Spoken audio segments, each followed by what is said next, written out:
तो आज का टॉपिक जैव विविधता यानी कि बायोडाइवर्सिटी बहुत ही इंपॉर्टेंट चैप्टर है। और कोई एग्जाम आप देखते हैं, कोई भी एग्जाम, और यहाँ से ही दो क्वेश्चन बस पूछ जाते हैं, सिविल का एग्जाम हो या यूपीएससी। ठीक है, तो स्टार्ट करते हैं। बायोडाइवर्सिटी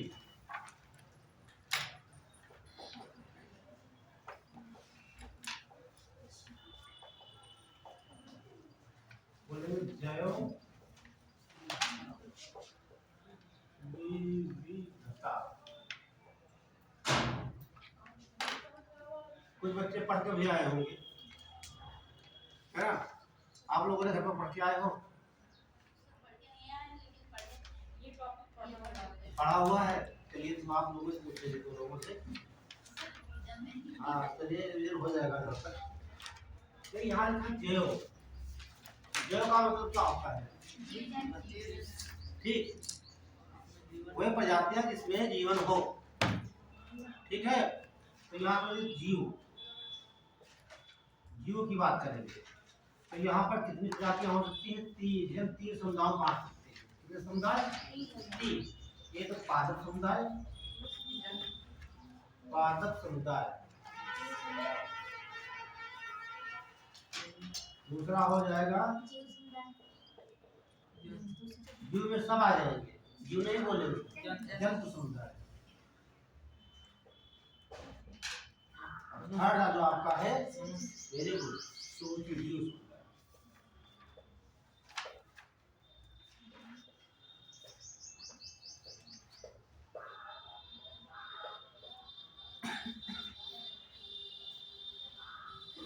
तो अब देख लीजिए पहले हम क्या क्या पढ़ेंगे इसके अंदर।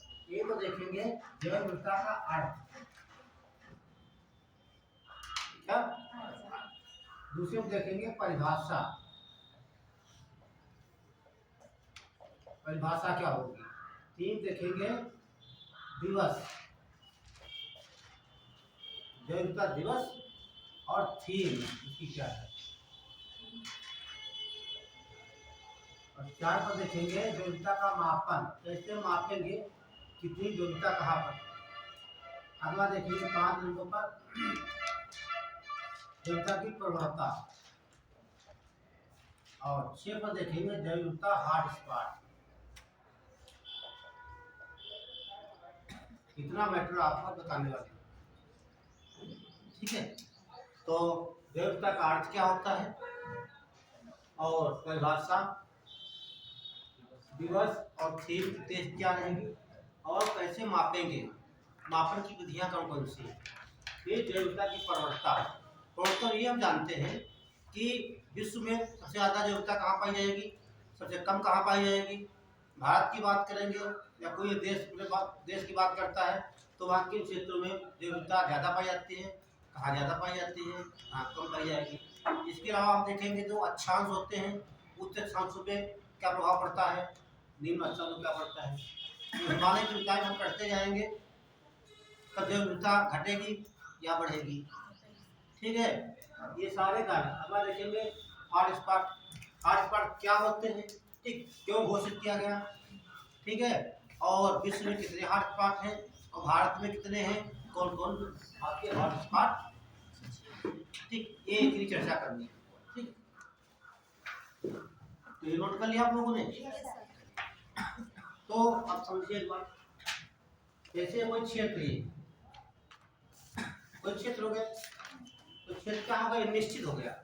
क्षेत्र कैसा होगा, निश्चित क्षेत्र हो गया, निश्चित क्षेत्र और निश्चित समय।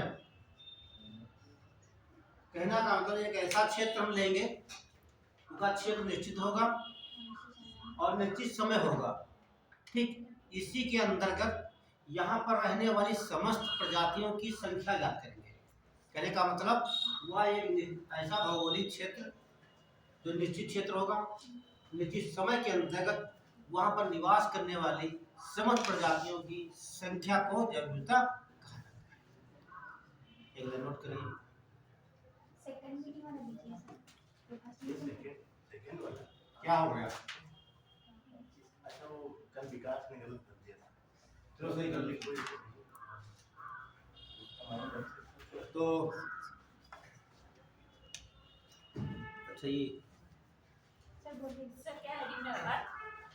हेडिंग में ही नहीं डालना है, हम बताते हैं। तो सबसे पहले लिखिए जैव विविधता के अंतर्गत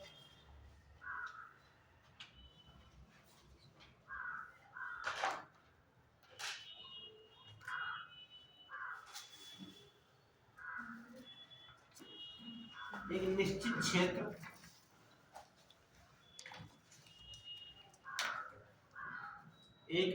क्षेत्र और निश्चित समय में निवास करने वाले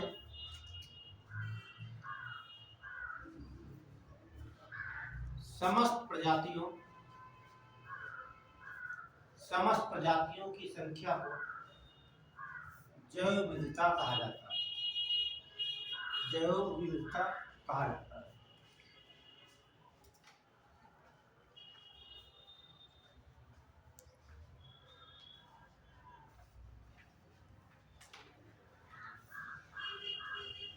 तो एक शब्द मैंने बोला है समस्त प्रजातियां। तो समस्त प्रजातियों में आपने देखा 3 समुदाय आएंगे।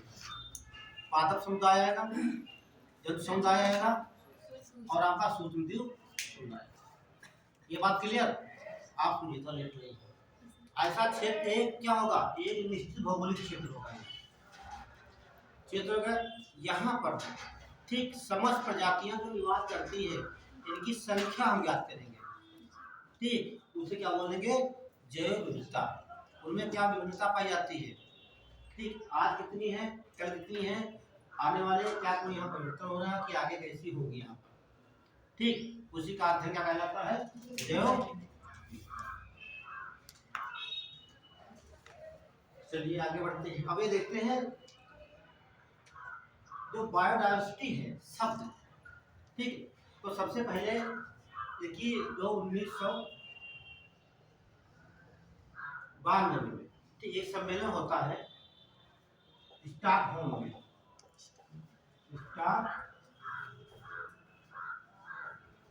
स्टॉकहोम में सम्मेलन होता है। ठीक, सबसे पहले यहीं पर CBD की बात की जाती है। इसकी बात करते हैं, CBD बात करते हैं और इसके तहत ये सबसे पहले जैव विविधता पर बात करेंगे। तो 1902 सम्मेलन हुए थे। रियो सम्मेलन की बात करते हैं। कब? रियो सम्मेलन, या ऐसे लिख सकते हो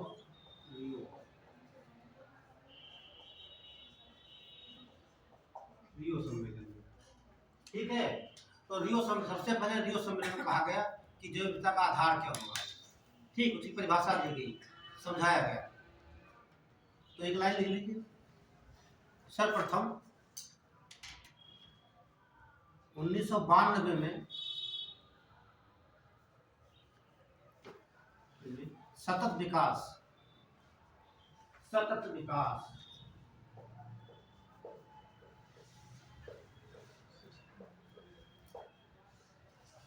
ये सतत विकास क्या है? नहीं, देखिए सतत विकास मेरे का मतलब ये इस समय हम लोग मनुष्य जो है प्राकृतिक संसाधनों का दोहन कर रहा है। इसी प्रकार करता रहा, आने वाली पीढ़ियों के लिए फिर सब कुछ नहीं बचेगा, सारी विविधता समाप्त हो जाएगी। तो इनको बचाए रखना है। ठीक, इनको बचाए रखने के लिए जो आने वाली पीढ़ी हमारी है, ठीक, उनके लिए कुछ प्राकृतिक संसाधनों को बचाना है। ठीक, उसे कहते हैं सतत विकास। आने वाली पीढ़ियों के लिए कुछ छोड़ के जाना है। ऐसा नहीं कि जितना दोहन से हम कर लेंगे कि आगे बचेगा क्या? हाँ, वही तो है सतत विकास, तो धन विकास कहा जाता है। ये तो मुद्दा सीधे आपका जैव विविधता का। ठीक है, कहा गया 92 में सतत विकास सम्मेलन में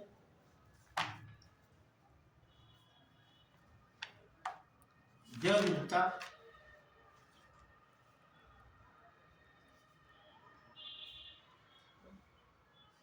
की परिभाषा परिभाषा को बताया गया।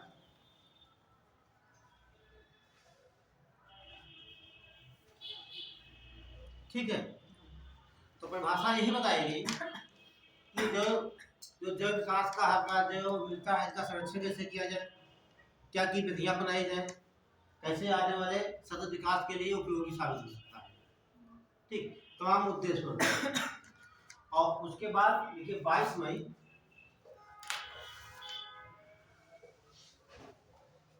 1992 में नैरोबी सम्मेलन में, नैरोबी कहाँ पड़ता है? ये केन्या की कैपिटल है। ये कहाँ पड़ेगा? अफ्रीका महाद्वीप में। ठीक, 22 मई 1992 में नैरोबी सम्मेलन में जैव विविधता संबंधी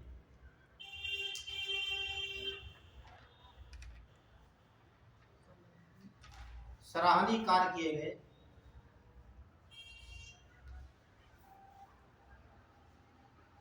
और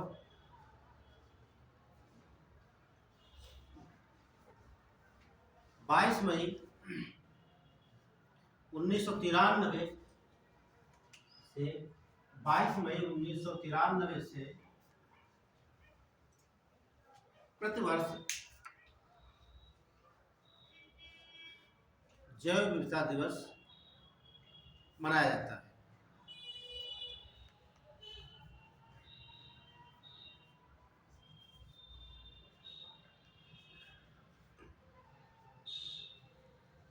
आगे लिखा ब्रैकेट में, कुछ देश 29 दिसंबर को भी जैव विविधता दिवस मनाते हैं।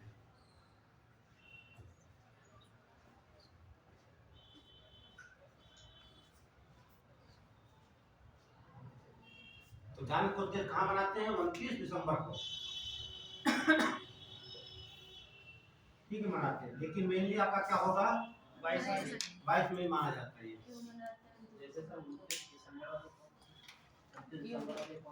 देश कोई नहीं, कुछ देश माना जाता है, मनाते हैं 29 दिसंबर को। ठीक,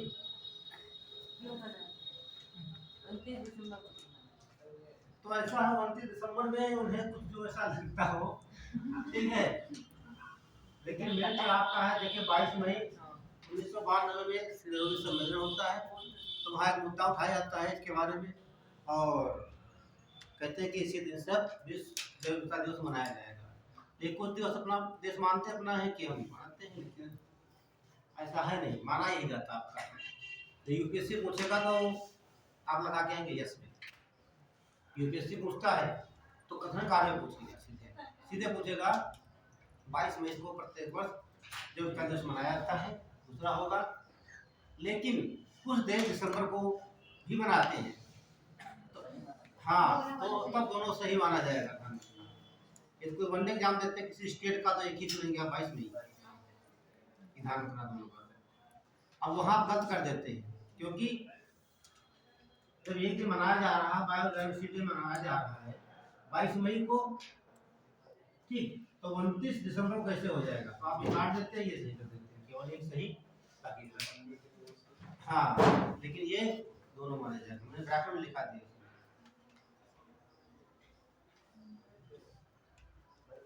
तो ये दिवस हो गया। ठीक, और इसकी थीम नोट कर लीजिए। थीम क्या है?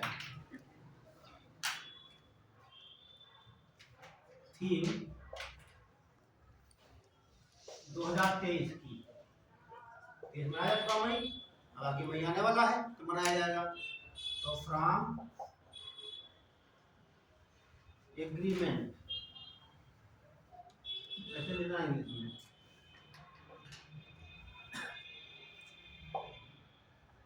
To action building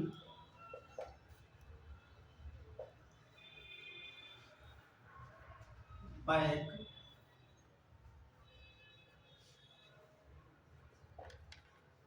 biodiversity,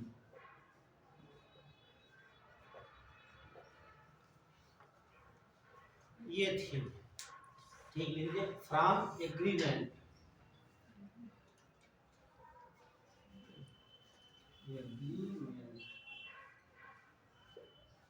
from agreement to action building by biodiversity, ये थी।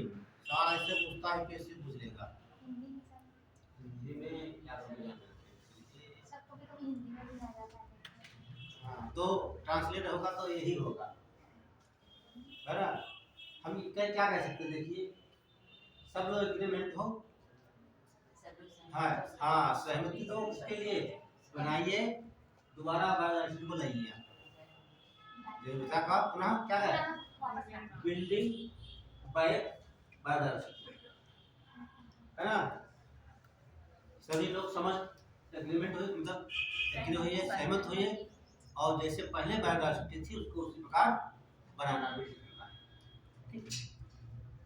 तब इसमें पूछा जाएगा, इसकी ट्रांसलेट होगा, फ्राम ऐसे लिखा मिलेगा आपको, फ्राम ऐसे ट्रांसलेट नहीं करेगा वो, एग्रीमेंट और बैक सब ऐसे लिखे, हाँ सेम ट्रांसलेट करता है वो।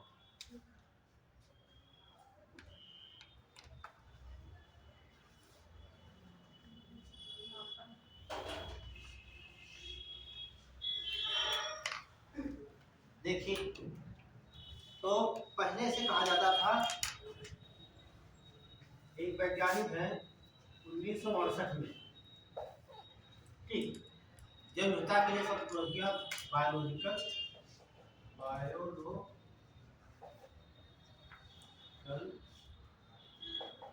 बायोडाइवर्सिटी, ठीक है। इनका नाम है दासमैन,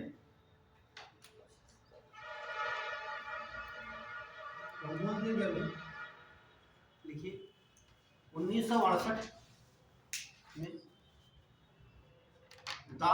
में दासमैन ने अपनी पुस्तक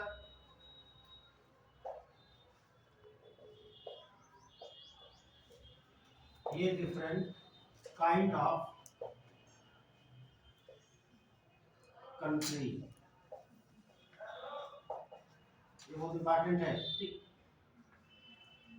1968 में दासमैन ने अपनी पुस्तक a different kind of country में जैव विविधता के लिए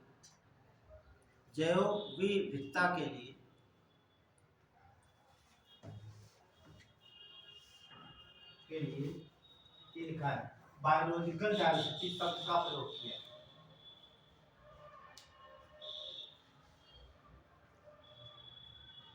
अपनी पुस्तक ये डिफरेंट काइंड ऑफ कंट्री में जैव विविधता के लिए बायोडाइवर्सिटी शब्द का प्रयोग किया।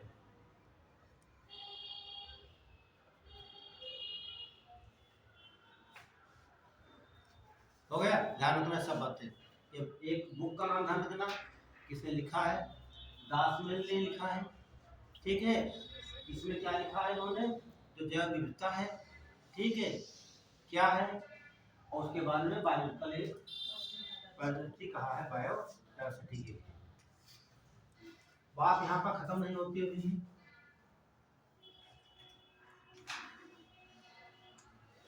1985 में एक वैज्ञानिक आते हैं रोशन, ये सबसे इम्पोर्टेंट है, देखिए अगला पॉइंट। 1985 में रोशन ने बायोलॉजिकल डाइवर्सिटी, मतलब ऐसे लिख लिए, ये छोड़ दीजिए, रोशन ने जैव विविधता के लिए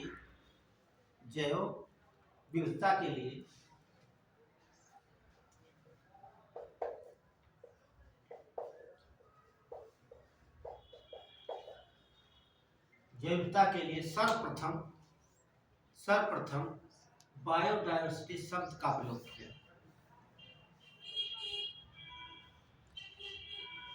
जैविकता के लिए सर्वप्रथम बायोडायवर्सिटी शब्द प्रयोग किया। तो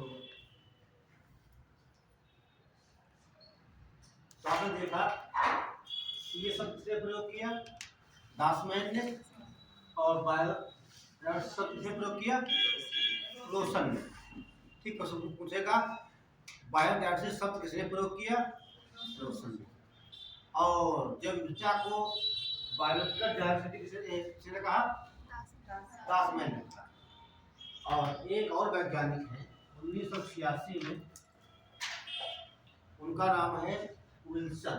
क्या नाम बताया मैंने? विल्सन।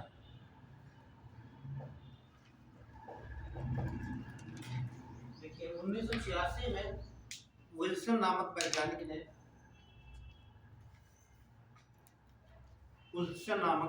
ने जैव विविधता संकल्पना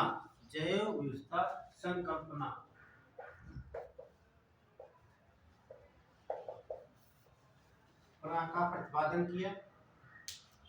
जैव विविधता संकल्पना का प्रतिपादन किया और विल्सन को ही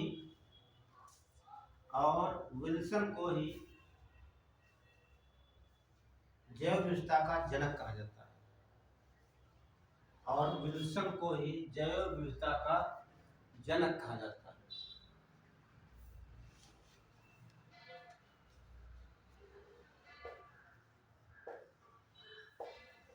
फादर ऑफ बायोडायवर्सिटी।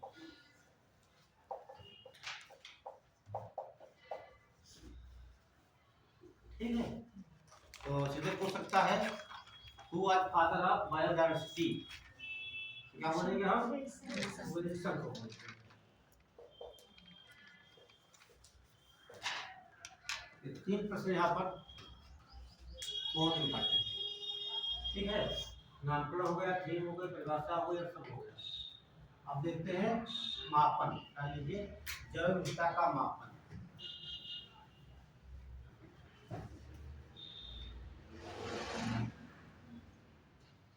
जैव विविधता का मापन कैसे मापते? Measurement of biodiversity. तो कोई आधार तो होंगे। देखिए इसे मापने के लिए 3 मुख्य आधार होते हैं। क्या चाहिए आपको?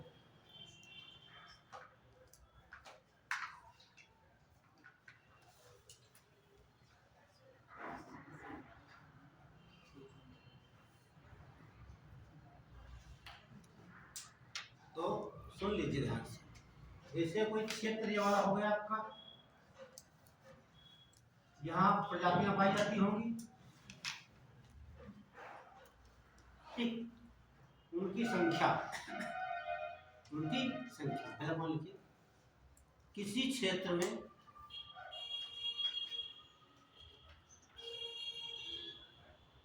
पाई जाने वाली समस्त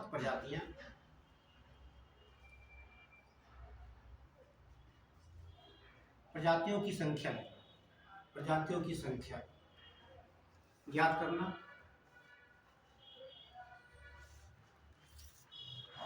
दूसरा पॉइंट लिखेंगे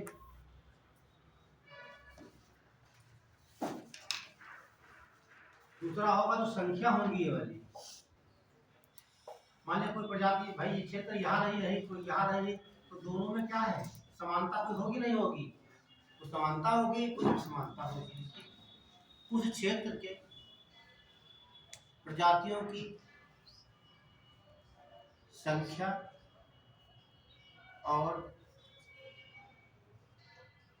उनमें पाई जाने वाली समानता की गणना करना।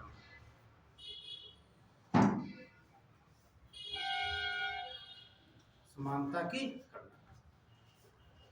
संख्या प्लस समानता हो जाएगा। तीसरा जो पॉइंट आपका होगा ठीक, जैसे मान लेते हैं 2 क्षेत्र ये वाले हैं आपकी, ठीक, तो यहाँ पर जैविकता अलग होगी भाई, जलवायु परिवर्तन अलग होगा ना यहाँ पे। अभी आप लखीमपुर जाइए दुर्गा नेशनल पार्क में, फिर मध्य प्रदेश में कान्हा नेशनल पार्क में जाइए, वहाँ की जलवायु अलग, मिट्टी अलग, बरसात अलग, सब अलग अलग है ना, तो देवताओं में भी है ना। जैसे हम यहाँ रहते हैं आज, अभी हरदोई चले जाएंगे आप, तो वहाँ का जलवायु अंतर रहेगा, भाषा का अंतर आ जाएगा।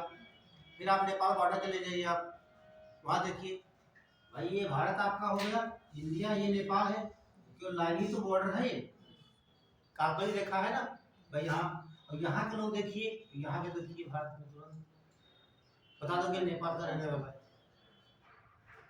है ना। तो यहाँ क्या लिखेंगे, देखिए उस क्षेत्र में जैव विविधता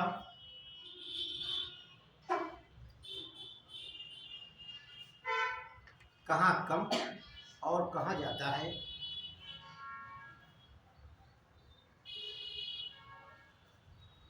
कहाँ ज्यादा है,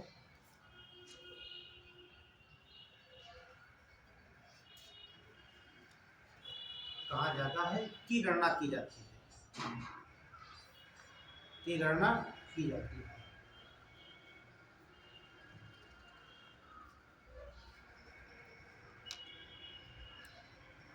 अब इन सब आधारों पे ठीक मापन की 3 श्रेणियां लिख लीजिए। जैव विविधता मापन की 3 श्रेणियां हैं, ये सबसे इम्पोर्टेंट सवाल है पूछा जाता है। जैव विविधता मापन की, वो तो 3 आधार हो गए आपके, ठीक है, 3 श्रेणियां, तो तीनों से ध्यान से समझाए श्रेणियां।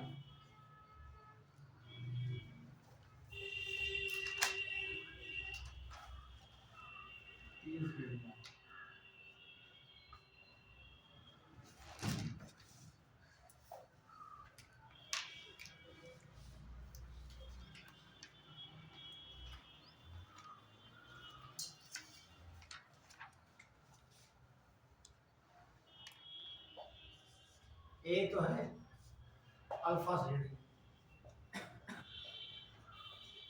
दूसरी हो जाएगी बीटा श्रेणी,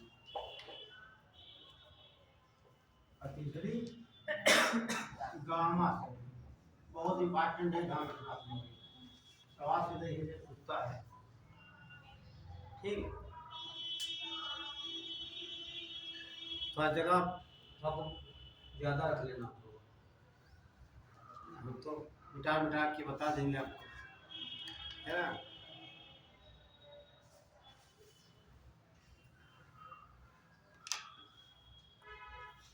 तो अल्फा बीटा गामा 3 श्रेणियों पे जैव विविधता का मापन किया जाता है।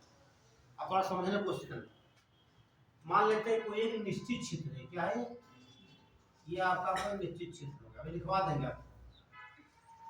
इस क्षेत्र में बहुत सी प्रजातियां होंगी, ये क्या पाई जा रही है, ये सब प्रजातियां आपकी।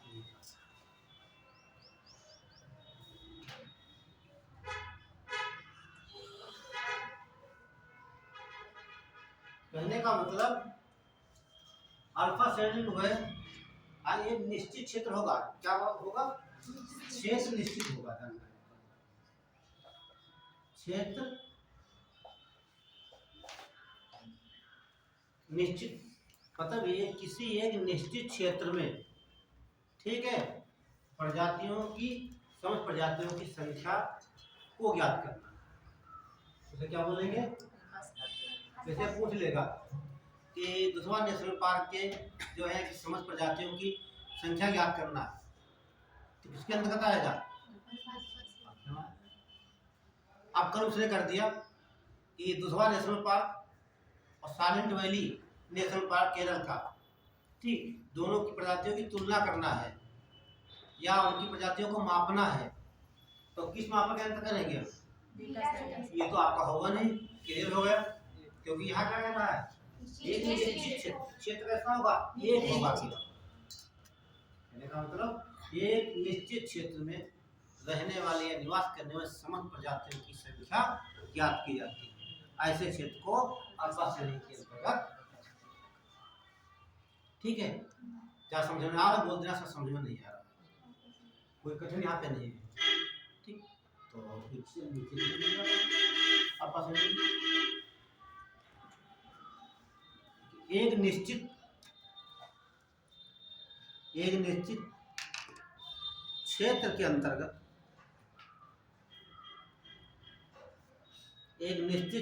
अंतर्गत आने वाली समस्त प्रजातियों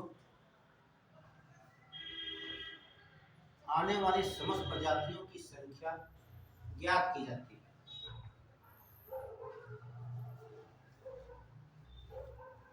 समस्त संख्या ज्ञात की जाती है।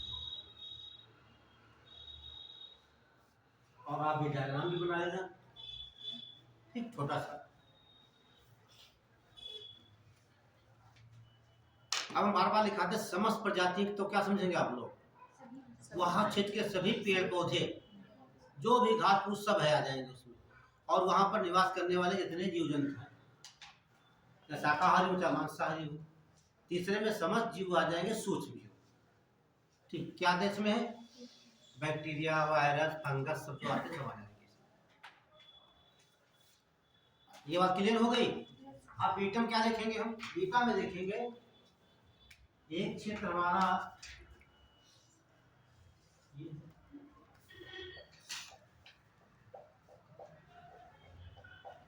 और दूसरा क्षेत्र ये हो गया।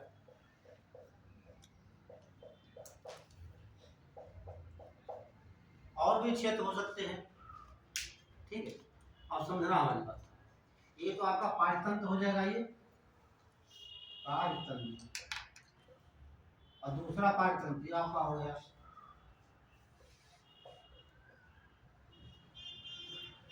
समझना। किन्हीं दो पाठ्यतंत्रों की बात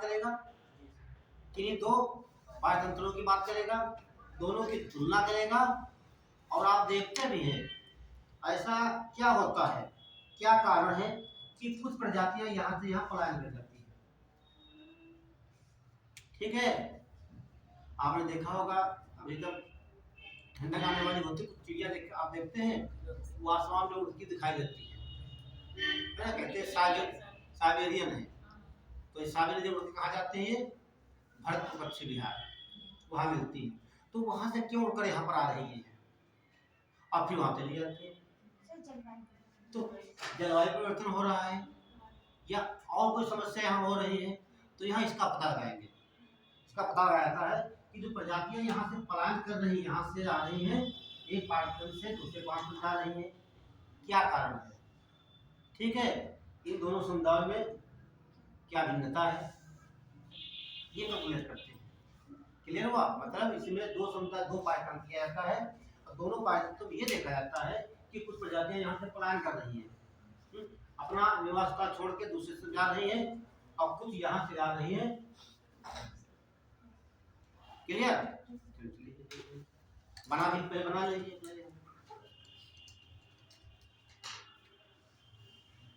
बहुत सवाल यहाँ से पूछे थे एग्जाम में। हाँ, यूपीएससी में से पूछेगा वो, ठीक है। सीधे क्या पूछ लेगा, सुन लीजिए, जैव विविधता का मापन बीटा श्रेणी के अंतर्गत आता है, इनमें से कौन सा सही है, कौन सा गलत देगा वो पूछ लेगा। ये ऑप्शन होगा, किसी एक पाठ्यतंत्र में समस्त प्रजातियों की संख्या ज्ञात की जाती है।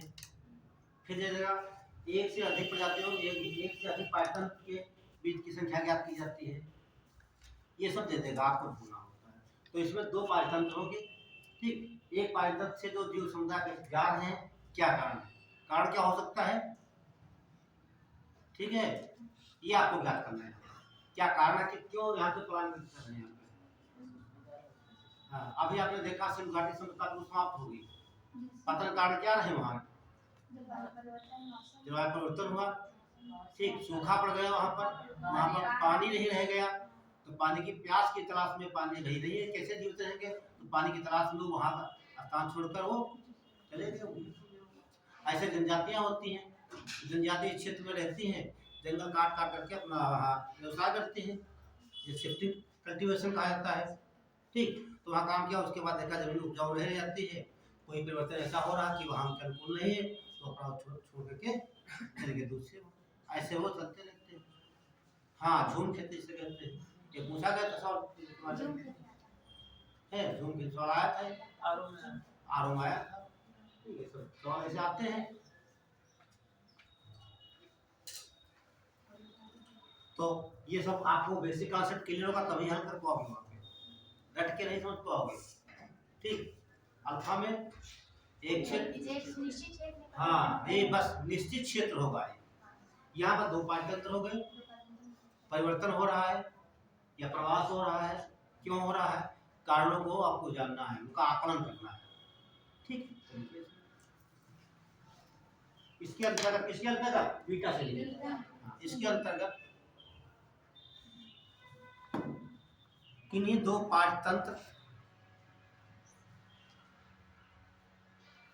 पाठ्यतंत्र में निवास करने वाली प्रजातियां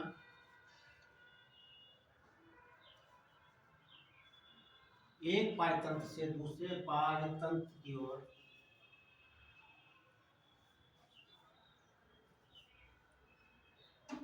क्यों जाती हैं?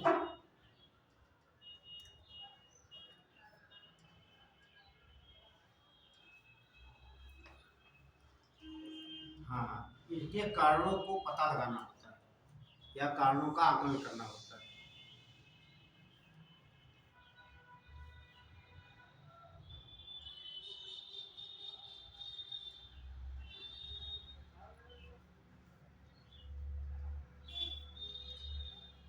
जैसे एग्जाम्पल आप दे सकते हैं, कोई आर्द्र भूमि होती, देखिए कुछ मतलब कोई क्षेत्र यहाँ पर मान लीजिए कोई आर्द्र भूमि क्षेत्र है, वहाँ पे और आप देखते बहुत वहाँ पर पशु पक्षी जो जंतु वहाँ पर है, कुछ दिन बाद देखते हैं वहाँ सारी पक्षियाँ गायब हो जाती हैं, वो कहाँ चली गई? तो किसी क्षेत्र में तो गई होंगी। आखिर उस क्षेत्र में क्या हुआ, वहाँ पर क्या परिवर्तन हुए, क्यों छोड़ के चली गई? हाँ, वो जलवायु परिवर्तन हुआ, क्या और भी कारण वहाँ पे है ना, तो उसी का संरक्षण करना है। देखिए ये क्या होगा, देखिए ये एक भौगोलिक क्षेत्र होता है, क्या है, बहुत बड़ा भौगोलिक क्षेत्र होता है।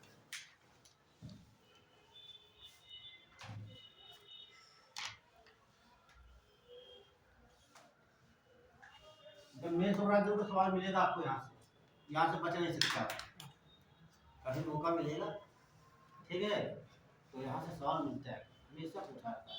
ठीक, ऐसे समझाना होता है डिटेल से बढ़िया बना करके। वहाँ देखिए मेरे से आप जो है कि किसी की रटी हुई बात नहीं लिख सकते हैं वहाँ पे। हाँ, रटकर लिखोगे तो तजनी ये लिखाया, सूर लिखा, अब क्या लिखाया, आगे लाइन क्या है, भूल गए, फिर रुक गया, फिर तो आप भी रुक गए। ठीक, वहाँ दिमाग में खाका बन जाता है। ठीक, अच्छा सर ने बताया वो ये दिया, वहाँ ये बताया था, ये बता, बस अपनी बात लिखते जाओ उसमें।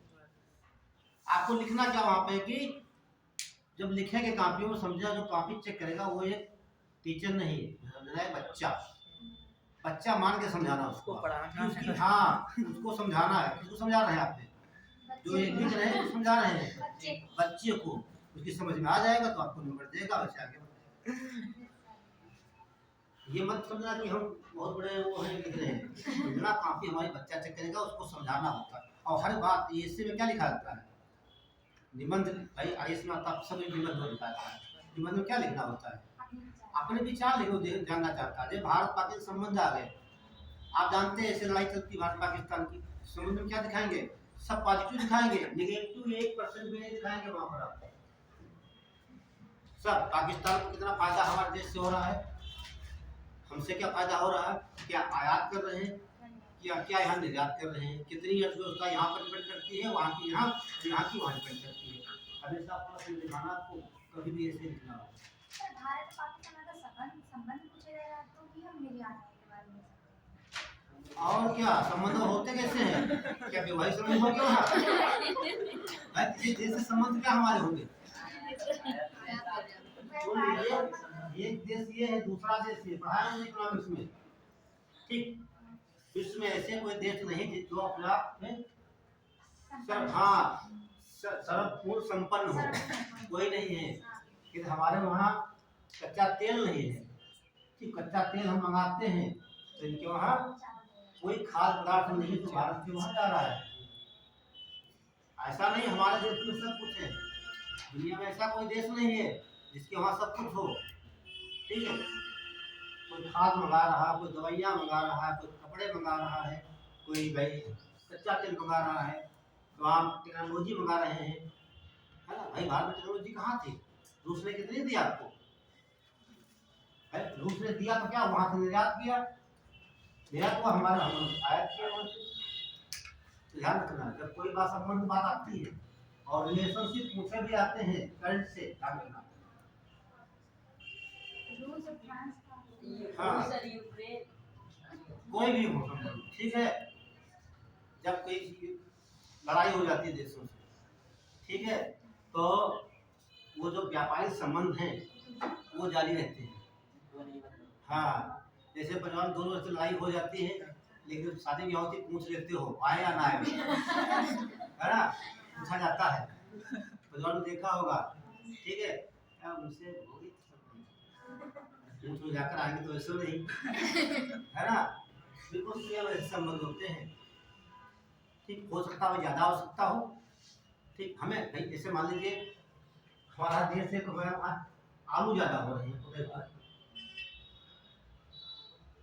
ठीक, हम चाहते हैं हमारी इनकी बोलचाल नहीं है देश से, हम क्या चाहते हैं कि तो ये कभी एक बार झोल भी देते हो, भैया हमें आलू दे दो, है ना। ठीक है, तो हम बोल देंगे यहाँ मिलता मान 8 रुपये किलो मिलता है।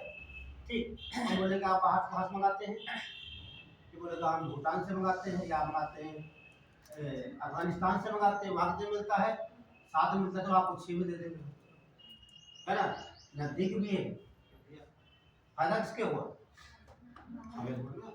हम तो चाहते हैं भाई कितना हम होता है याद करने के लिए तैयार है, कोई मांगे तो ये अपने आप कहेंगे।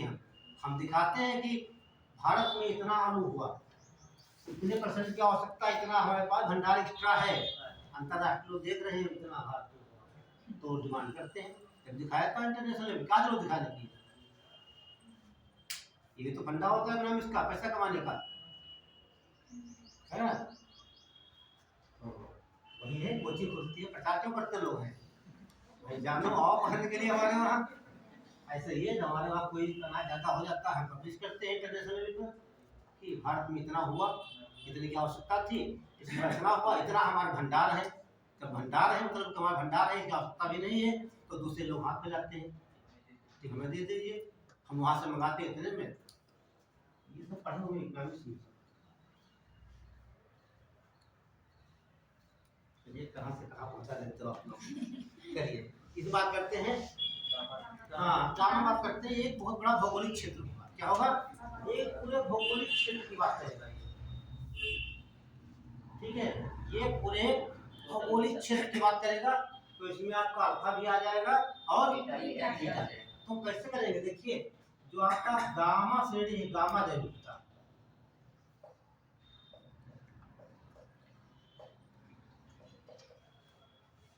ठीक, ये जो होगी इन दोनों के गुणों के बराबर होगी नहीं होगी,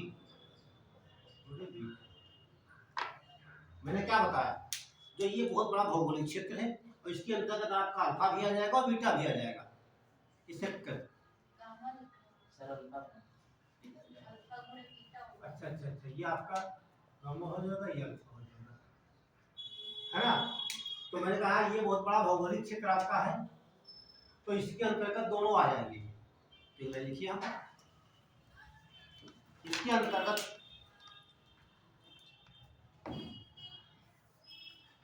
एक भौगोलिक क्षेत्र, एक भौगोलिक क्षेत्र में समस्त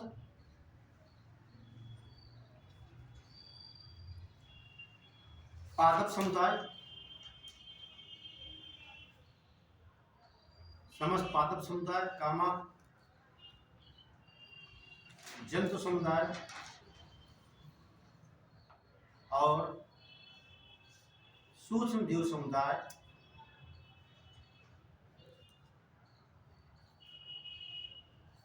समुदाय की गणना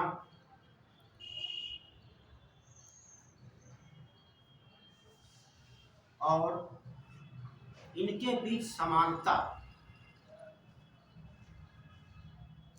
का आकलन किया जाता है। इनके बीच समानता का आकलन किया जाता है।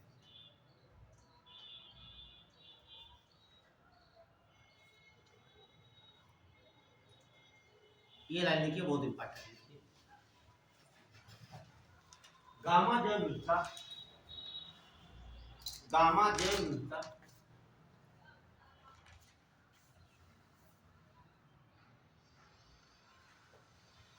गामा जैव विविधता अल्फा और बीटा जैव विविधता, अल्फा और बीटा जैव विविधता के गुणनफल का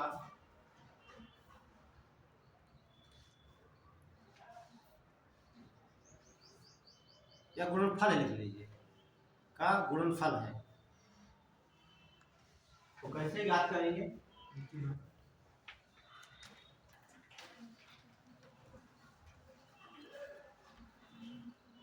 तो बीटा जैव विविधता ठीक क्या है?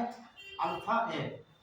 गामा जैव विविधता अल्फा और बीटा जैव विविधता के गुणनफल का निष्कर्ष है या गुणनफल है। ठीक, तो यहाँ देखिए, तो ये होता है जो आपका बीटा होगा, ये बराबर होता है S1 plus S2 minus C।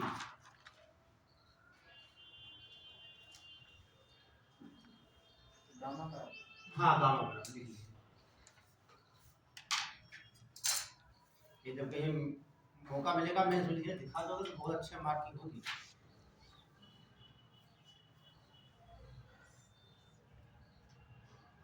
तो यहाँ लिख लीजिए गामा बराबर क्या होगा?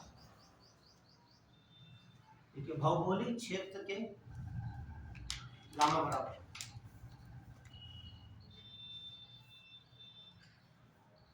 भौगोलिक क्षेत्र के प्रजातियों की संख्या, एक भौगोलिक क्षेत्र के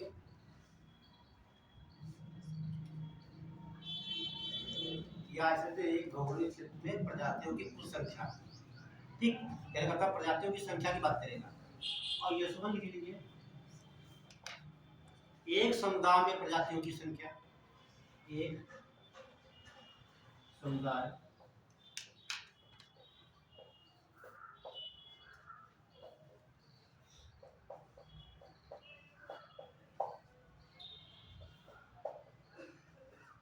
एक समुदाय में प्रजातियों की संख्या, और S2 हो जाएगा वेरी गुड दूसरे समुदाय में प्रजातियों की संख्या, C हो जाएगा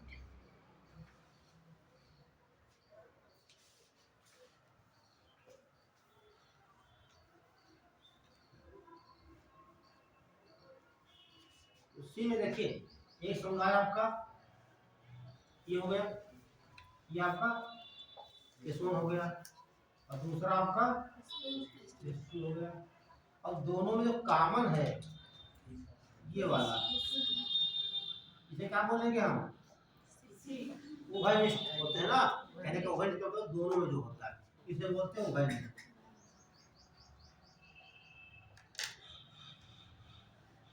तो लिख लीजिए अगर C बराबर दोनों समुदायों में उभयनिष्ठ प्रजातियों की संख्या, उभयनिष्ठ प्रजातियों की संख्या, दोनों समुदायों में उभयनिष्ठ प्रजातियों की संख्या।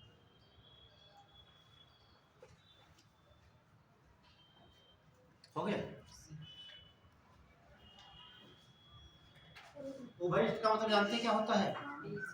हाँ, मतलब ऐसा क्षेत्र जो इसमें भी हो, हाँ, जो कॉमन प्रजातियां पाई जाएंगी यहाँ पर, दोनों में इससे निकाल सकते हैं आप। ठीक, ये आपका मापन हो गया। ऐसे आप निकाल सकते हैं किसी क्षेत्र के प्रजातियों की संख्या।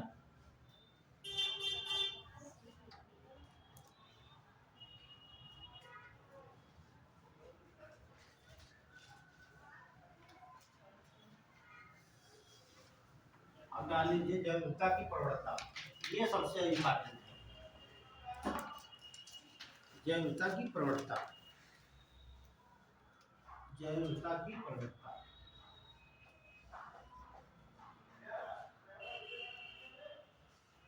सर प्रवणता को इंग्लिश में क्या कहते हैं? इंग्लिश में शुद्ध हिंदी में क्या कहते हैं? समझा देते हैं,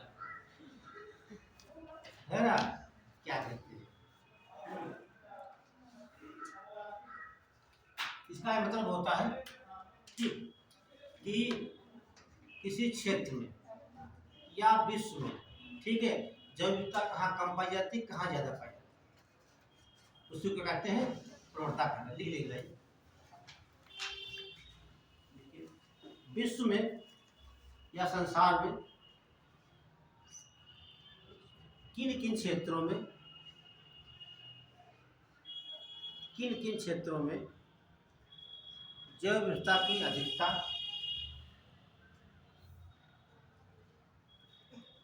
जैव विविधता की अधिकता और कमी पाई जाती है, अधिकता और कमी पाई जाती है। इन्हीं प्रजातियों की संख्या को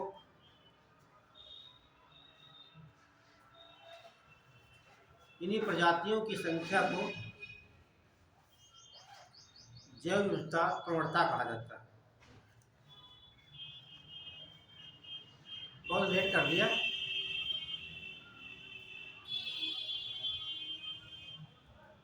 जैव विविधता की प्रवणता कहा जाता है।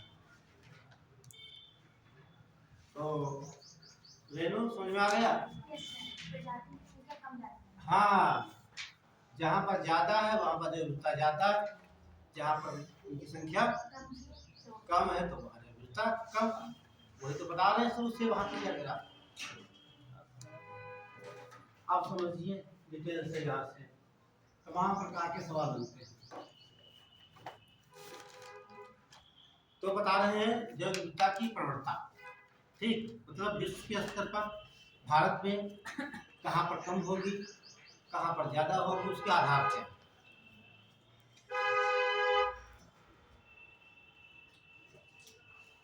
ये ले लेते हैं आज, क्या हो गई, ये पृथ्वी हो गई, ठीक है, और ये आपकी 0 डिग्री, क्या बोलेंगे, भूमध्य रेखा।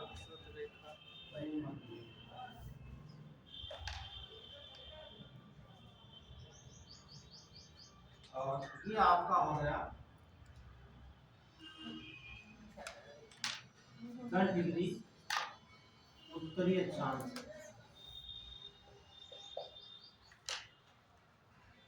ये आपका हो जाएगा 10 डिग्री दक्षिणी अक्षांश।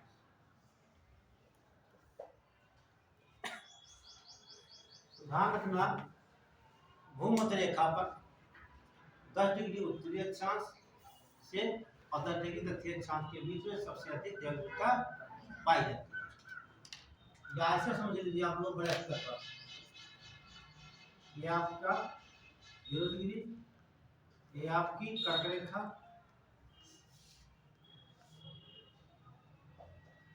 और ये आपका मकर रेखा। और इस क्षेत्र को क्या बोलते हैं, या वो सर होनी चाहिए। ये सवाल कई बार पूछा गया है, सबसे ज्यादा विविधता कहाँ पाई जाती है, सीधे मिलता है उष्णकटिबंधीय से।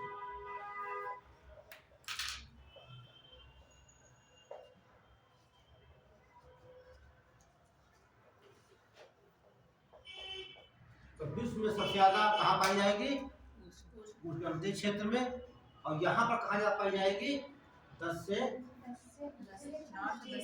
यहाँ पाई जाती है। और इनमें सबसे ज्यादा कहाँ पाई जाती है, जो यहाँ पर देश होंगे, अफ्रीका। कैसे कैसे अफ्रीका में, ऊपर वाले कितने देश में जाएगा? बात समझने की कोशिश करिए।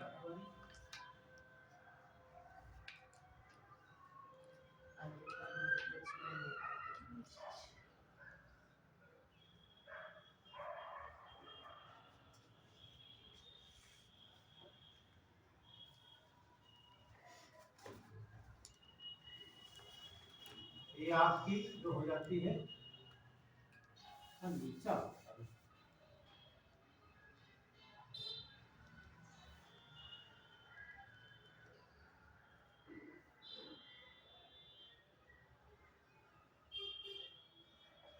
ये जो बिंदी है ना, यहाँ पर ECB इक्वाडोर और कोलंबिया ब्राजील 3 देश पड़ते यहाँ पर हैं, और बाकी हम बताए होंगे आपको 7 देश, गैबन, कांगो, कांगो गणराज्य, युगांडा, केनिया, सोमालिया। उसके बाद यहाँ आ जाएंगे इधर तो आपका इंडोनेशिया पड़ता है। इंडोनेशिया की बातें 13 देश पर है, ठीक है। तो सबसे ज़्यादा कहाँ पाई जाती है? इन देशों में। ये पूछाता है सबसे ज़्यादा जो विविधता किस देश में पाई जाती है? तो यहाँ पर बहुत देश है, आपको बताया मैंने। यहाँ पर आपको बताया ये गैबन हो गया, कांगो, कांगो गणराज्य, युगांडा, केनिया, सोमालिया, और फिर इंडिया आपका इंडोनेशिया की बाकी सब हो जाती है। ये सब इसी पर स्थित है। ये आपका इक्वाडोर, कोलंबिया और ब्राजील। तो बच्चा बता सकता है कारण सहित कि सबसे ज़्यादा विश्व में जो विविधता कहाँ पाई जाती है? ब्राजील में। क्यों? हाँ देखिए, अमेजन के जंगल जो हैं ये उष्णकटिबंधीय वर्षावन वहाँ पाए जाते हैं। क्या पाते हैं? उष्णकटिबंधीय वर्षावन है, और जितने अमेजन के जंगल हैं उनका 60% केवल ब्राजील में है। कितना? ब्राजील में। इसलिए विश्व की सबसे ज्यादा विविधता कहाँ पाई जाती है? ब्राजील। ठीक, आगे सुनिए। जब हम भूमध्य, ये आपका क्या पहाड़ पर्वतीय क्षेत्र सब है, यहाँ सब पर्वत पहाड़ है और बर्फ के रूप में। यहाँ क्या है? बर्फ है। यहाँ पर क्या है? बर्फ है। यहाँ पर पर्जन्य वर्षा होती है। जब ज्यादा वर्षा होगी तो यहाँ क्या पाए जाएंगे? वन पाए जाएंगे। कैसे वन होंगे? उष्णकटिबंधीय वर्षा वन रहेंगे। पूछा जाता है सबसे विविधता कहाँ पाई जाएगी? उष्णकटिबंधीय वर्षा वन रहेंगे। ठीक पाए जाते हैं। सबसे ज्यादा पाए ब्राजील में, सबसे ज्यादा वहाँ पाई जाती है। जैसे जैसे बढ़ते जाएंगे ध्रुवों की ओर, विविधता क्या होगी? कम होती जाएगी। इधर जाएंगे तब कम। अब यहाँ पर आती होती क्यों समझ लीजिए पहले आप। यहाँ पर रोजाना बरसात होती है। जब रोजाना बरसात होगी, ठीक है, बरसात कब होती है? तो वहाँ का टेम्परेचर कम होगा, ज्यादा होगा। तो यहाँ टेम्परेचर क्या होता है? हाई टेम्परेचर और हाई रेनफॉल दो चीज होती है। तो ज्यादा यहाँ पर जंगल उत्पन्न होंगे। जंगल होंगे और जंगल में रहने के लिए जीव-जंतु आएंगे, ठीक है। तो जीव-जंतु ज्यादा आएंगे तो ज्यादा मात्रा में जंगल है, ज्यादा मात्रा में जीव-जंतु यहाँ पर निवास करते हैं। उसको तो कहते हैं वो ऐसा क्षेत्र जहाँ पर समस्त प्रजातियां, कौन? जंतु समुदाय, पादप समुदाय, सूक्ष्मजीव समुदाय, इनकी संख्या ज्यादा हो, उसे तो कहते हैं विविधता की गणना करते हैं। तो सबसे ज्यादा कहाँ पाई जाएगी? भूमध्य रेखा पर। ये बात होगी। अब ऐसे कोई पर्वत आपका है, पर्वत है, हिमालय, कुछ भी ले लीजिए आप। यहाँ पूछा सवाल है, ठीक सीधे पूछेगा हिमालय की ऊंचाई बढ़ते समय विविधता का क्रम घटता जाता है या बढ़ता जाता है? ठीक, ये पूछेगा इससे। या पूछेगा कि जम्मू कश्मीर की अपेक्षा केरल में जो विविधता कम है कि ज्यादा है? ठीक, आपको बेसिक कॉन्सेप्ट होगा तभी लगा सकते हैं आप, क्योंकि हमारा भारत कहाँ पे है? ये भारत है। मैंने कहा जैसे हम जाएंगे भूमध्य रेखा से ऊपर नहीं, ध्रुवों की ओर। ठीक, तो सबसे पहले यहाँ पड़ेगा श्रीलंका, यहाँ पर फिर आएगा भारत। जो विविधता क्या होती जा रही है? कम होती जा रही है, वर्षा घटती जा रही है, पेड़ पौधे कम है। जहाँ पेड़ पौधे नहीं है वहाँ पर विविधता बिल्कुल नहीं है ना। तो अब यहाँ पर सबसे ज्यादा पाई जाएगी, सबसे कम यहाँ पाई जाएगी। यहाँ भारत की बात करें, यहाँ केरल में साइलेंट वैली नेशनल पार्क है, सबसे ज्यादा यहाँ पाई जाएगी। और जम्मू कश्मीर में यहाँ देखते हैं जो आपका है हेमिस नेशनल पार्क है, सबसे कम यहाँ पाई जाएगी। अब यूपीएससी क्या करता है? दे देता नेशनल पार्क, यहाँ का दे दिया आपका, यहाँ दे देगा, यहाँ दे देगा, ऐसे दे देता है, नाम दे देगा, मैप नहीं बनाएगा। पूछेगा इनको जैविकता के बढ़ते क्रम में या घटते क्रम में बताइए। ये आपके दिमाग में मैप है पूरा बना हुआ कि भाई काजीरंगा नेशनल पार्क आसाम में पड़ता है, यहाँ पर फिर कान्हा दे दिया मध्य प्रदेश में है, गिर दे दिया गुजरात का यहाँ पड़ता है। ठीक, तो आपको पता सबसे पहले आएगा केरल, उसके बाद ये आएगा गुजरात आएगा, फिर मध्य प्रदेश आएगा, ठीक, और उसके बाद यहाँ क्या आएगा काजीरंगा। तो ऐसे लगाते चले जाइए, घटता क्रम काले बढ़ता क्रम। इस बार बहुत पूछे जाते हैं एग्जाम में। ठीक, आपको बेसिक कॉन्सेप्ट नहीं है तो वहाँ लगा नहीं सकते हो।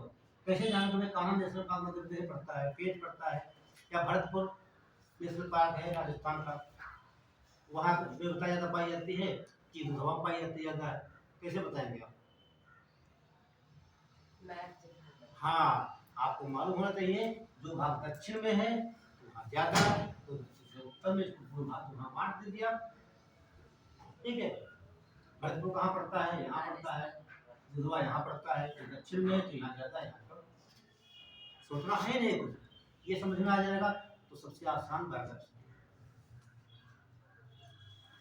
तो अब कुछ पॉइंट लिखवाते हैं आपको पहले। ठीक, एक डायग्राम बनाना केवल है, ये वाला भी कुछ बना लीजिए, सब बना सकते हैं। हाँ देखिए, जब पहाड़ों के हम ऊपर की तरफ जाएंगे तो जैविकता क्या होगा, क्रम अच्छा बढ़ेगा। कैसे? अब ये भूमध्य रेखा से ऊपर तो जा रहे हैं, ऊंचाई जा रहे हैं ध्रुवों की तरफ, पहाड़ क्या है जो ऊपर है, जैसे ऊपर जाएंगे बृहस्पतियाँ यहाँ पर होगी नहीं होगी, तो बृहस्पतियाँ नहीं है तो जीवन तो नहीं है, तो जैविकता क्या होगी, कम होगी। जैसे हम नीचे आते चले जाते हैं, यहाँ पर क्या है, यहाँ पर सबसे अधिक जैविकता है और यहाँ पर सबसे कम क्या बोलते हैं।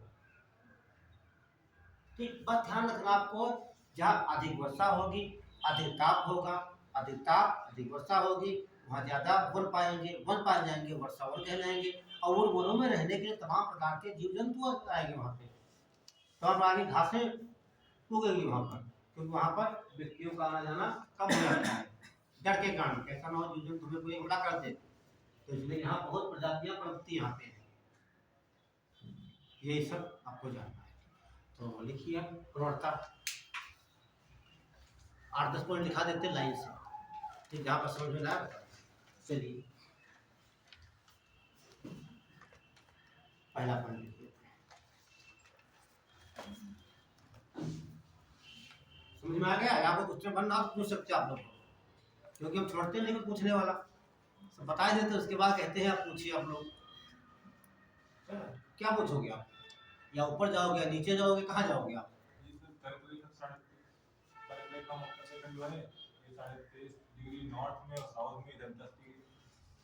देखिए मैंने कहा ये 23.5 डिग्री, 23.5 डिग्री, ये 23.5 डिग्री साउथ, इनके बीच का क्षेत्र कहलाता है उष्णकटिबंधीय क्षेत्र। यहाँ पर विश्व की सबसे ज्यादा जैविकता पाई जाती है, कहाँ पर, कर्करेखा और मकररेखा के मध्य में, तो बहुत बड़ा क्षेत्र हो गया। अब पूछ लेगा, ठीक, बहुत बढ़िया क्वेश्चन पूछ लिया, ये तो निम्न अक्षांश हो गए ना, अब जो ऊपर बढ़ते जाएंगे क्या हो जाएंगे, यहाँ पर 10, 20, 30, 90 तो होगा ना, यहाँ पर यहाँ क्या होगा 90 तो होता है। जब निम्न अक्षांशों से हम उच्च अक्षांशों की ओर बढ़ रहे हैं, ठीक, ये निम्न अक्षांश है, बढ़ रहे हैं, तो जैविकता क्या है, कम हो रही है। तो कहने का मतलब उच्च अक्षांशों पर जैविकता कम पाई जाती है, और जितने निम्न अक्षांश होंगे वहां पर जैविकता अधिक पाई जाती है। और सबसे ज्यादा कहाँ पाई जाएगी, 10 डिग्री उत्तरी अक्षांश से लेकर के 10 डिग्री दक्षिण अक्षांश के बीच में सबसे ज्यादा जैविकता पाई जाती है। टोटल पूरा क्षेत्र हमारा कहलाएगा का कितना, ठीक, ये भी आता है उसमें।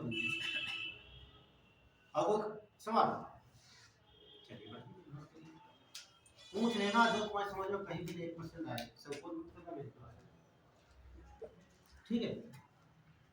जब आप पूछोगे तो आपको तमाम सी नई चीजें मिल जाएंगी, इसीलिए हम कहते हैं आपसे पूछिए जरूर, ठीक है। खूब कठिन से घूम दिमाग लगा करके ही है, देखो 2 बातें यहाँ पर सिद्ध हो गई। सवाल सीधे आता है, इससे पूछता है जो उच्चतर अक्षांशों पे, उच्चतर देखो ये गिराएगा, उच्चतर अक्षांशों पे जैविकता अधिक पाई जाती है। बी होगा निम्नता, जो निम्नवत होती है, निम्न स्तर पर अक्षांश होते हैं वहाँ जैविकता कम पाई जाती है। ठीक, हाँ पूछेगा, पहला गलत, ठीक, दूसरा गलत, दोनों गलत, दोनों सही। ऐसे सवाल आते हैं, ये सब कहीं मिलेगा आपको नहीं। ये सवाल एग्जाम बनाता है, उठा के टप से रख देता है, ठीक है। और किताबें हर बार बदलती नहीं वहाँ से, किधर नहीं छापते हैं कि सर ये बनाया ये रख दिए हैं, ठीक है। जो पढ़ते पढ़ते ज्ञान हो जाता तो अकाउंट सॉल्व बनते रहते हैं। और सवाल ऐसे देना जितने पूछेंगे इसका कथन कारण करके हमेशा विचार करवाते हैं, ठीक, और विचार ही पूछे जाते हैं। आइए इसमें सारे विचार ही आते हैं वहाँ पर, कथन विचार को पूछे नहीं जाता। अभी देखना तेरा देते 70 वर्ग में कितने कथन कितने विचार, ठीक है। चलिए नोट करिए पहला पाठ।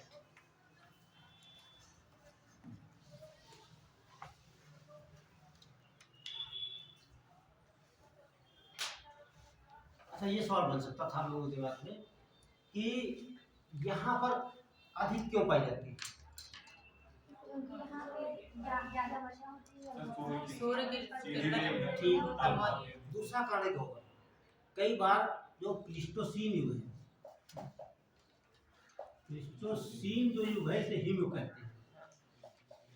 क्या बोलेंगे? जब जब हिमयुग आया, कई बार पृथ्वी में हिमयुग आया, हिमयुग जब आया तो ये क्षेत्र पूरा बर्फ बन गया। ये क्या बन गया? बर्फ बन गया। जो जितनी जीव जंतु यहाँ प्रजातियां थी सब वो नष्ट हो गई। लेकिन यह सूर्य की गर्मी की वजह से, ठीक, हिमयुग के समय सबसे कम प्रभाव यहाँ पड़ा। सबसे कम प्रभाव कहाँ पड़ा? उष्णकटिबंधीय क्षेत्र में। तो यहाँ कुछ प्रजातियां जीवित रही। फिर हिमयुग आया तो यहाँ सारी प्रजातियां नष्ट हो गई। फिर यहाँ से पनपी धीरे धीरे, लेकिन यहाँ कुछ बच गई थी, वो बढ़ोतरी। तो कहने का मतलब हिमयुग का सबसे कम प्रभाव कहाँ पड़ता है? इस क्षेत्र में पड़ा। तो यहाँ प्रजातियां आज भी जीवित हैं, ठीक। यहाँ जब जब हिमयुग आया तब ये प्रजातियां यहाँ से नष्ट हो गई, फिर होगी। जैसे IAS का एग्जाम होता है, एक बार इंटरव्यू दे दीजिए आप बाहर, और फिर दे दीजिए, फिर मेन दे दीजिए, फिर इंटरव्यू दीजिए, हर बार। अब ये नियम लागू हो जाएगा, ये पास इंटरव्यू देना हो और साथ क्या कहना है ना, वही कंडीशन है। इतनी ऊपर से गिरोगे फिर कहाँ चढ़ोगे? 1 नंबर जीने से। जब जब गिरोगे 1 नंबर चढ़ोगे। वही कंडीशन यहाँ, जब जब हिमयुग आया तो यहाँ पर सारी वनस्पतियाँ नष्ट हो गई। फिर वो नीचे जब तक ऊपर तैयार हो तक हिमयुग आ गया, समाप्त हो गई। यहाँ पर प्रभाव ये पूछा भी जा सकता है, सबसे कम हिमयुग का प्रभाव कहाँ पड़ा? उष्णकटिबंधीय क्षेत्र। सबसे ज्यादा कहाँ पड़ा? हिम की मतलब पूरा बर्फ। तमाम प्रकार के ऐसे कथन सवाल बन सकते हैं, आप लोग बना सकते हैं। ये तो बेसिक आंसर, ठीक है। प्लीस्टोसीन युग में, प्लीस्टोसीन, हाँ ये लिखा है, प्लीस्टोसीन युग में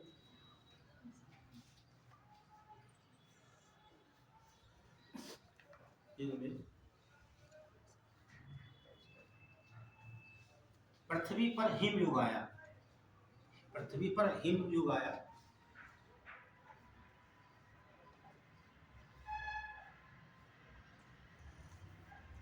जिसमें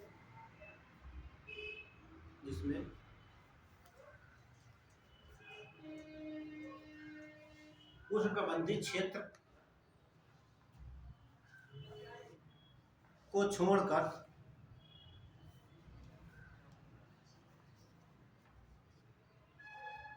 सभी क्षेत्र बर्फ बनने से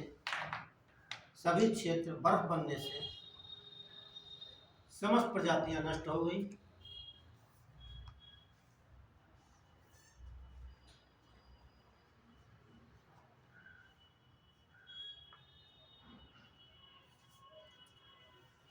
तो सवाल बनेगा सबसे कम प्रभाव कहाँ पड़ा हिमयुग का? अब आपने लिखा, इसीलिए जब जब यहाँ से जाएंगे ध्रुव की तरफ, ठीक, जैविकता क्या होगी? घटती जाएगी। उष्णकटिबंधीय क्षेत्र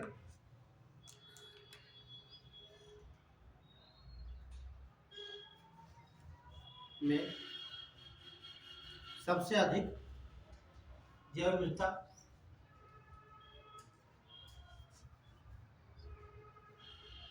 और ध्रुवों पर सबसे कम जैव विविधता पाई जाती है।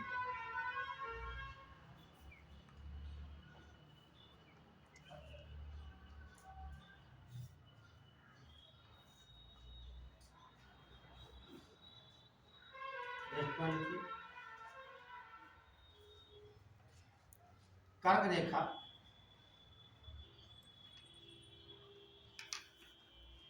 और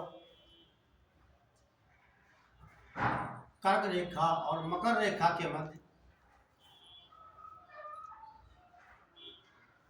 कर्क रेखा और मकर रेखा के मध्य उष्णकटिबंधीय वर्षावन पाए जाते हैं।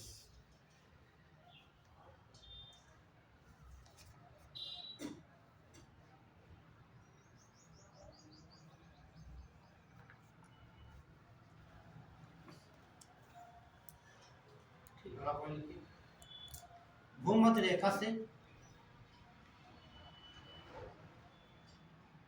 रेखा से ध्रुवों की ओर जाने पर भूमध्य रेखा से ध्रुवों की ओर जाने पर भूमध्य रेखा से ध्रुवों की ओर जाने पर जैव विविधता घटती जाती है।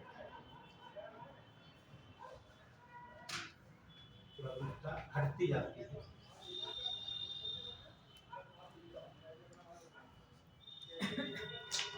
तो मैंने एक चीज बताई यहाँ पर अर्थ हो गई 0 डिग्री। जब ऊपर से आएंगे तो जैव विविधता क्या होगी? ये इधर अधिक होगी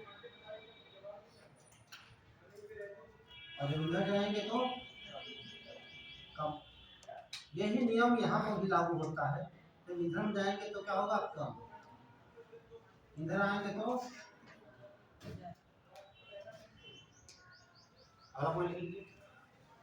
ध्रुवों से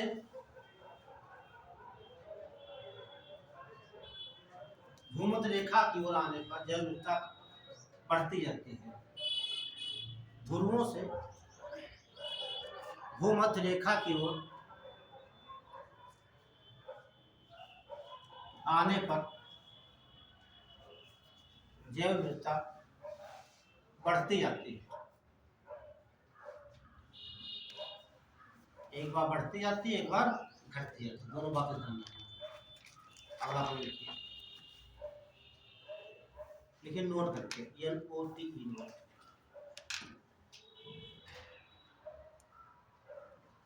तो छूट गया क्या? एक बार आपने सुन लीजिए। पहला हमने पॉइंट दिखाया है भूमध्य रेखा से ध्रुवों के जाने और जैव विविधता घटती जाती है, यानी कम होती जाती है। मेरा ये पहला। दूसरा मैंने बोला है कि ध्रुवों से भूमध्य रेखा के आने पर जैव विविधता का मान बढ़ता जाता है। ये तो बोला गया है। और लिख लिया तुमने क्या? ये देखिए ऐसे बना दिया तो ये दिमाग में बहुत जल्दी बन जाता है। डायग्राम बहुत जल्दी हमारा दिमाग कैच करता है। फिगर जैसे फिल्म देखते हैं आप लोग हैं, कोई देखा हो 10 साल पहले, नाम लिए ठीक है, जैसे बाहुबली मैंने कहा वो सब दिखने लगा होगा आपको। दिख रहा है कैसे मारता, कैसे गाना गाता, कैसे वो है क्या करता है, दिखा नहीं दिखा? एक ही बात वो देखते हो। ये किताबें कितनी बार पढ़ते हो नहीं याद रहता है ना? तो वही है। तो जब आपको कोई चीज कठिन लगे तो आप सीधे मैप बनाकर पढ़िए उसको, डायग्रामेटिक कुछ भी पढ़ना हो, ठीक है? बस तुरंत कभी हो जाएगा नहीं। हम देखते हो सब पढ़ाते रहते हैं, यहाँ दिमाग में सब बने हैं ना। कैसे पढ़ाते हैं बता दें आपको। जो नोट्स बने रखे हमारे वो सब डायग्रामेटिक, ठीक है? ऐसे बस आपको पढ़ाना है तो दिमाग है कि ऐसे कापी पर ऐसे बना हुआ है, कहाँ कहाँ पे लिखा हुआ डायग्राम वो हमें दिख रहा है। ठीक, हम ऐसे पढ़ा तो रहे, लेकिन आपको लग रहा है कि मेरा दिमाग यहाँ नहीं रहता है। किताब में लिखा सब हाँ रूम पर आपकी खुली है, वहाँ सब देख के पढ़ा रहे हैं, सब बता रहे हैं। है। हाँ ठीक वो करके देखो, हम पूछते हम बोलते हैं क्या बता रहे थे अपना तो सर ये प्रैक्टिस पर है या फिर प्रैक्टिस पे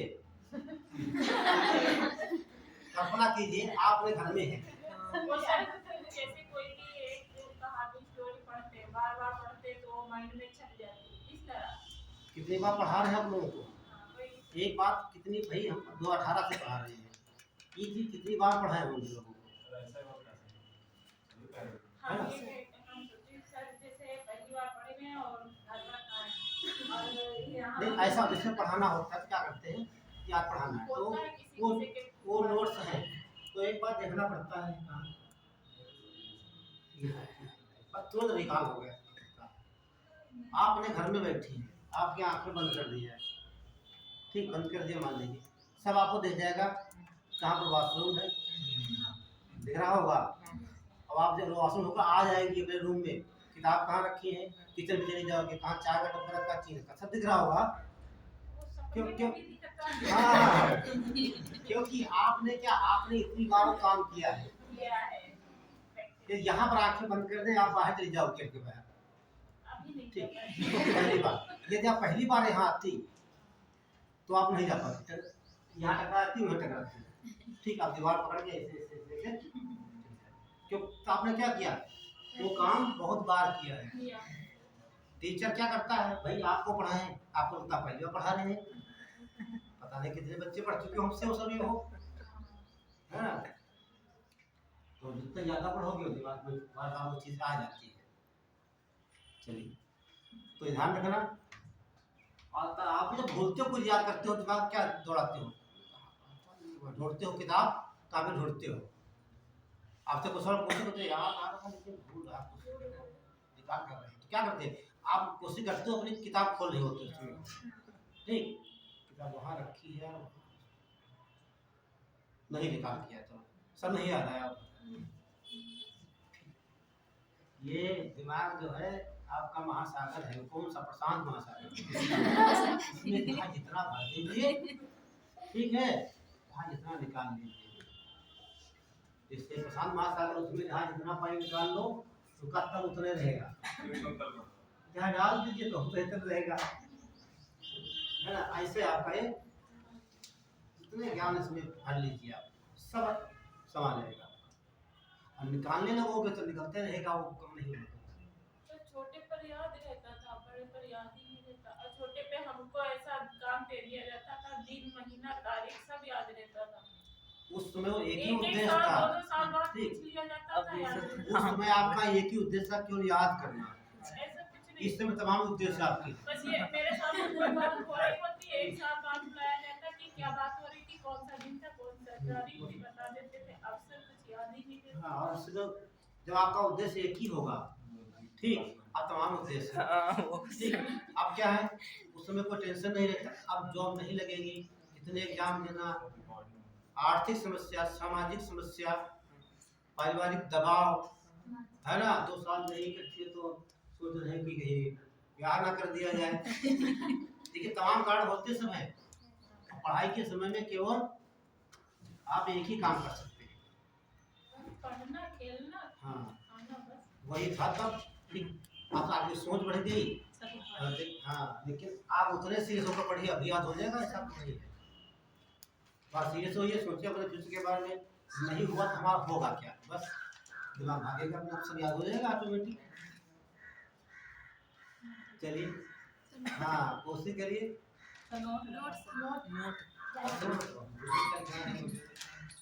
हाँ जवाब देखिए 10 डिग्री उत्तरी अक्षांश, 10 डिग्री उत्तरी अक्षांश और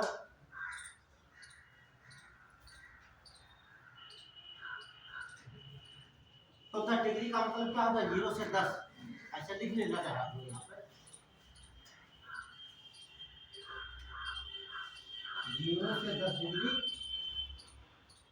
उत्तरी अक्षांश और जुड़ा लेना, और 0 से 10 डिग्री दक्षिणी अक्षांश के मध्य सबसे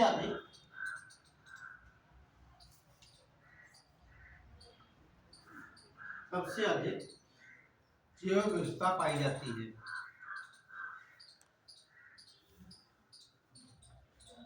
0 से 10 डिग्री उत्तरी अक्षांश और 0 से 10 डिग्री दक्षिणी अक्षांश के मध्य सबसे अधिक जैव विविधता पाई जाती है। दूसरा पॉइंट लिखिए नोट में। ब्राजील देश में विश्व की सबसे अधिक जैव विविधता पाई जाती है। ब्राजील देश में विश्व की सबसे अधिक जैव विविधता पाई जाती है, क्योंकि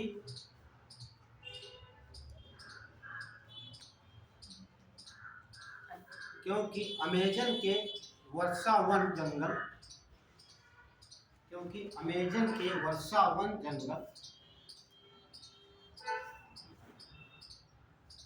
का 60% ब्राजील में पाया जाता है।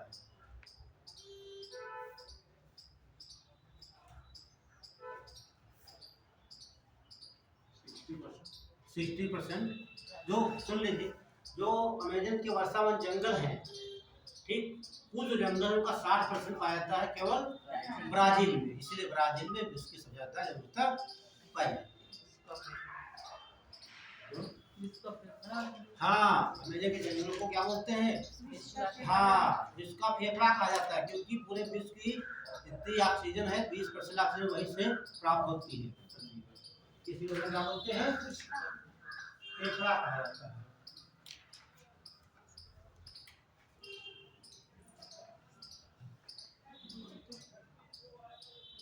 एक और देख लीजिए तीसरे पॉइंट में, यहाँ देखिएगा,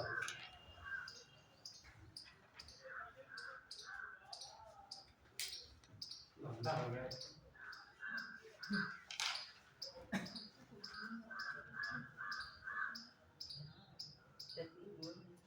ये आपकी 0 डिग्री हो गई, ठीक। ऐसे ऐसे रेखाएं हैं, इन्हें क्या बोलते हैं? ये अक्षांश हो गया। यहाँ पर 0 है, 10 है, 30 है, 60 है, ये 80 को रख लीजिए आप, ठीक। 80, 60, 10। ध्यान से देखिए, ये 0 डिग्री हो गई। ये अक्षांश क्या है? ये तो क्या हो जाएगा? निम्न अक्षांश। ये क्या हो जाएंगे? उच्च अक्षांश। ये उच्च अक्षांश। ये सवाल पूछता है बहुत। अब एक बात बताइए, जब मैंने कहा भूमध्य रेखा से बढ़ेंगे ध्रुवों की ओर, तो जल विविधता क्या होगी?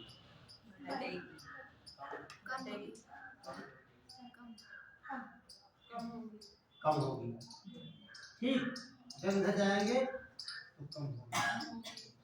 तो आप यहाँ देख रहे होंगे, जो ये अक्षांश हैं, जब बढ़ेंगे निम्न अक्षांशों से उच्च अक्षांशों की ओर, जो विविधता क्या हो रही है? घट हो रही है, कम हो रही है। और जब जाएंगे उच्च अक्षांशों से निम्न अक्षांशों की ओर, जलविविधता का मान बढ़ेगा, ठीक। यहाँ आएंगे तो क्या होगा? हम आ रहे हैं तो अधिक हो जाएंगे। और ये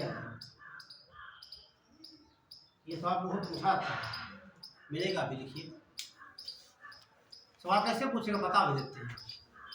निम्न अक्षांशों की, सुनो मेरे, निम्न अक्षांशों की अपेक्षा उच्च अक्षांशों पर जैव विविधता अधिक पाई जाती है या कम पाई जाती है? यहाँ कम है, ठीक। एक कथन काल बहुत पूछे जाते हैं एग्जाम में, ठीक है। निम्न स्थानों पर, निम्न अक्षांशों पर अधिक जैव विविधता, अधिक जैव विविधता और उच्च अक्षांशों पर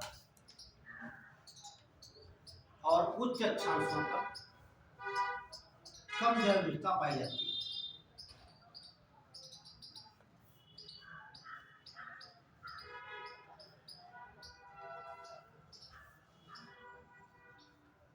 और यहाँ से बहुत सवाल बनते हैं, आप बना भी सकते हैं, ठीक है, क्योंकि अक्षांशों का ये मान बढ़ता जाता है और जैव विविधता घटती जाती है। ठीक, सवाल ऐसे हो सकता है उच्च या निम्न अक्षांशों की तुलना में, ठीक, क्या पूछेगा, अक्षांशों का मान ठीक बढ़ने के साथ साथ जैव विविधता का मान बढ़ता जाता है घटता जाता है, ऐसे पूछेगा। और ऐसे आप सवाल तमाम बना सकते हैं, यहाँ पर कम, यहाँ पर, ठीक। और अब बचता है पहाड़ों वाला, ये लास्ट है। तो पहाड़ों पे हिमालय में ऊंचाई ज़्यादा पाई जाएगी कि नीचे पाई जाएगी? पाई जाएगी। सोचना क्या है इसमें, कौन सी बात है। हाँ, ऊपर जो है कि जब यहाँ पर क्या है, यहाँ पर बर्फ है, यहाँ पर क्या जीव जंतु पाया जाएगा? यहाँ पर तो जीव जंतु नहीं। तो लिखा है जीव का मतलब क्या है, किसी एक ऐसा क्षेत्र जहाँ पर समस्त समुदायों की जो संख्या होती है उससे क्या बोलते हैं, जैविकता कहते हैं। जब यहाँ पर बर्फ ही है तो समुदाय यहाँ से कहाँ से आएगा? पेड़ पौधे नहीं होंगे तो जीव जंतु नहीं होंगे, मतलब यहाँ पर ज्यादा पाई जाती है।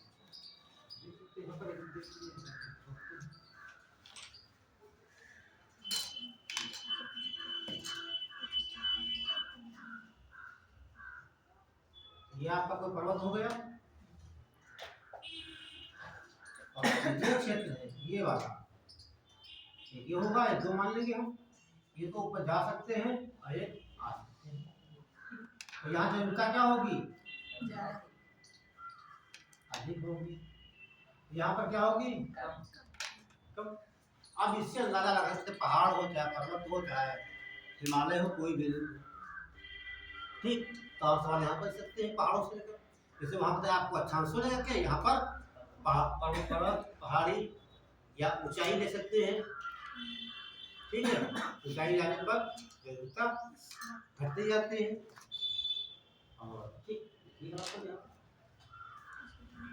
सवाल ऐसे बनेगा, ठीक, पहाड़ों के निचली तल या निचले तल की अपेक्षा ऊंचाई पर अधिक जैविकता पाई जाती है या कम पाई जाती है। पहाड़ों के तल पर, पहाड़ों के तल पर जैव विविधता अधिक, जैव विविधता अधिक और शिखर पर जैव विविधता कम पाई जाती है।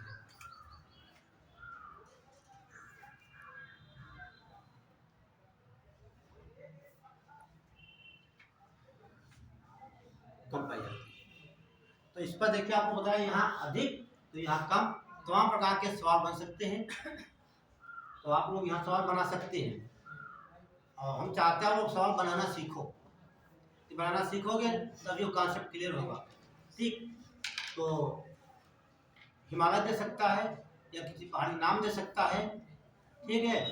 तो हिमालय मान ले लेते हैं, पूछेगा हिमालय क्योंकि अब ऊंचा हिमालय किधर है, पूरब में है, पूरब, और जिधर ऊंचा ज्यादा होगा उधर विविधता क्या होगी, कम होगी।